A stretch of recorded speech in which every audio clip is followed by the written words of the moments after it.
Hello everyone.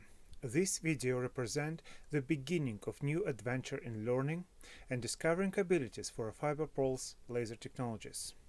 Here on this channel, I will share general ideas and knowledge I would be acquiring during this process. My Patreon supporters will have access to specific settings and files I will be using. It all started with my fascinating with this laser technology, but those machines are not cheap and information is scarce. Budget was my biggest limitation and knowledge was my second constraint. It all came down to one risky decision that includes two major concerns: where I am buying the machine and what configuration to buy. Based on my research, I have selected the cheapest price range machine I can find. I've purchased it overseas from a platform I had only one order done so far.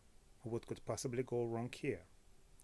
Second decision was based on very little information I could find online and concerned configuration of order.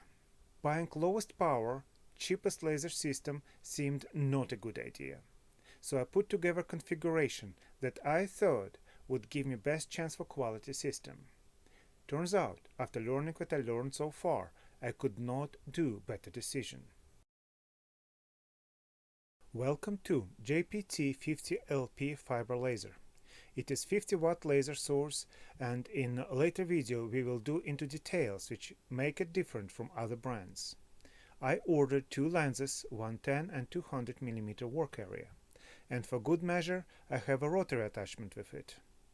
First impression: everyone with fiber laser can mark materials by the end of the day, but it takes a lot of learning and experiments to get quality results.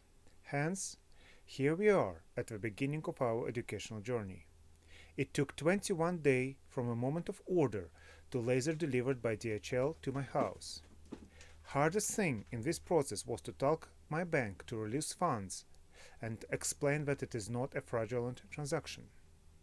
Everything ordered came as ordered. Deeper look inside did reveal some shortcuts need to be aware of. We will talk about it in subsequent videos. So after this intriguing note, it is time for me to go to work on this video, and I will see you next time.